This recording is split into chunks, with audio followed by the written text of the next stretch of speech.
Grand Bassam, cité balnéaire classée au patrimoine mondial de l'UNESCO, abritera bientôt un centre commercial et un parc d'attractions de référence en Afrique de l'Ouest. Une ambition formulée par l'entrepreneur Hans Otto Nagel et sa délégation conduite par l'ambassadeur de Côte d'Ivoire en Allemagne en visite de travail au cabinet de Eugène Aka Awele, président du CESEC et président du Conseil régional du Sud Comoé.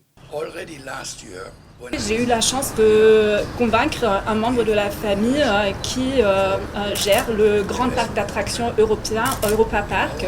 Donc nous remercions beaucoup Monsieur le Président de nous accueillir ici et de nous soutenir dans nos projets. Monsieur Marcus McEwen qui aime cette idée lui aussi de combiner un centre commercial avec un parc d'attractions, parc thématique.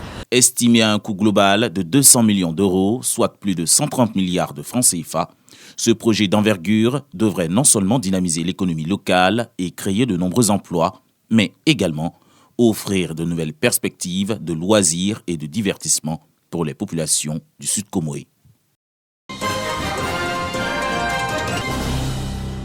À l'heure du soleil couchant, dans cette ville française aux multiples symboles et où le sport ne s'arrête jamais, se tient un événement sportif d'une ampleur capitale. L'Olympique de Marseille face à son destin européen. Et c'est là que se joue un tout autre match, celui de la promotion de la destination Côte d'Ivoire. Ouais, c'est surtout la musique qui est bonne en Côte d'Ivoire, j'adore la musique. Je connais la Côte d'Ivoire comme pays africain, mais après je n'y suis jamais allé. C'est un pays effectivement qui me plairait de visiter. Je suis sûr magnifique. Pour ce match opposant Marseille à Brest, comptant pour la 31e journée, le ministre du Tourisme et des Loisirs, à la tête d'une délégation, s'est rendu au stade Vélodrome où le club célèbre son partenariat avec notre pays à travers Sublime Côte d'Ivoire. Au prime abord, j'ai commencé à dire que ce partenariat est en pleine discussion et que nous sommes pratiquement à la fin de ces discussions pour prolonger le contrat pour 3 ans. C'est parce que nous avons d'abord jugé que c'est un partenariat gagnant-gagnant et que la Côte d'Ivoire tire profit de ce partenariat et que nous avons des dividendes qui, de mon point de vue, sont de nature à nous satisfaire et à permettre à ce que nous envisageons l'avenir dans une vision plus prospective et stratégique. On est vraiment rentré dans des discussions beaucoup plus en détail avec des projections qui sont bénéfiques aussi bien pour la Côte d'Ivoire que pour nous, Olympique de Marseille.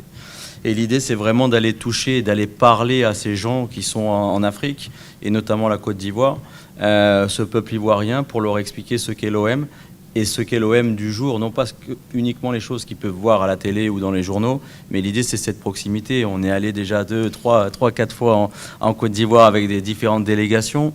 Et l'avantage pour nous, c'est de découvrir aussi ces territoires et apporter notre pierre à l'édifice sur un développement dans ce pays. Le partenariat noué entre l'Olympique de Marseille et Sublime Côte d'Ivoire ne s'arrête pas qu'au plan sportif. Nous avons tout l'aspect social qui va consister justement à ce que la fondation de l'OM ait des interactions avec d'autres fondations en Côte d'Ivoire, notamment la fondation Children for Africa, pour apporter un peu, pas son expertise, mais créer des liens de coopération sociale entre ces deux entités que sont Children for Africa et la fondation. Et puis pourquoi pas justement en matière de formation avec l'académie de l'OM, lier des relations de partenariat avec des académies et des centres de formation ivoiriens.